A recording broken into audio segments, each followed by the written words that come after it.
आज हमारे अंदर क्या है? बेविचार, नशा, गंदा चिंतन, इसीलिए सब मरे हुए टहल रहे। मुर्दा है जिन हरि भगति हृदय नहीं आनी, जीवित सौ समानते प्राणी।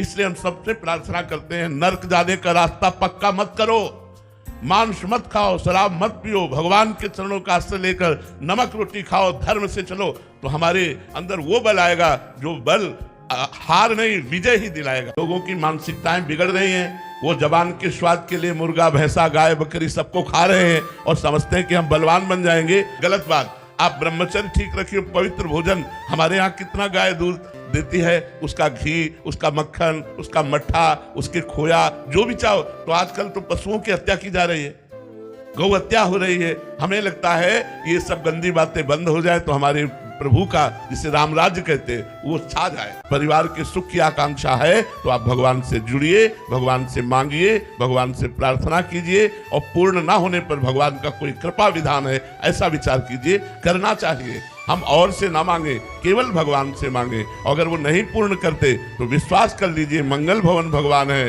वो सर्वज्ञ भगवान है, वो बहुत बड़े दाता है। उन्होंने हमें इसलिए नहीं दिया कि अगर ये दे देते तो हमारा मंगल हो जाता। विश्व के समस्त व्यक्त अव्यक्त महापुरुषों, हे भगवान के परम प्रेमी भक्तजनों, मेरे से जाने अनजाने में यदि अपराध बन गया हो तो नाथ आप भगवत स्वरूप है, आप क्षमा करो, प्रभु क्षमा करो।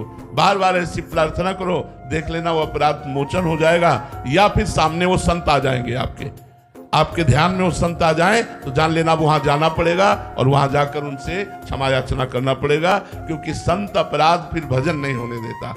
ये जितना भी है ये आगमा पाइनो, आने जाने वाले। सतगुण आया, तमोगुण आया, रजोगुण आया। जहां तमोगुण हटा, रजोगुण हटा और सत्वगुण आया तो फिर भजन में मन लग जाएगा। कबहू तो थोड़ो भजन, कबहू होत विशाल, मन को धीरज छुटे नहीं, गाहे न दूजी चाल। संसार की आसक्ति वाले खेल ना खेलने लगे, फिर तो टिकाऊ हो जाएगा तमोगुण, रजोगुण, और सत्वगुण गुप्त रहेगा। अगर हम बचा ले गए अपने को तो सत्वगुण फिर आगे बढ़ा देगा।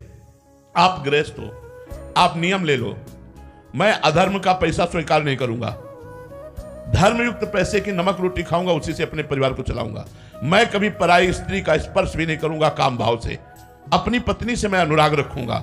मैं अपने परिवार को धर्मयुक्त से सेवन करते हुए और ये भावना रखूंगा, नाथ सकल संपदा तुम्हारी, मैं सेवक समेत सुत नारी, और नाम जप करूंगा। अब जो एक संत की गति होगी वही आपकी गति होगी। और लोग ऐसे ही प्रमादी जीवन बिताना चाहते हैं कि हम भोगों को भोगें और कृपा आवे और हम निकुंज चले जाएं, वैकुंठ चले जाएं। ऐसा नहीं है। साधन धाम मोक्ष कर द्वारा, ये साधन का धाम शरीर है, हमें साधना करनी पड़ेगी, अवश्य करनी पड़ेगी। बिना साधना के कृपा का अनुभव नहीं होता।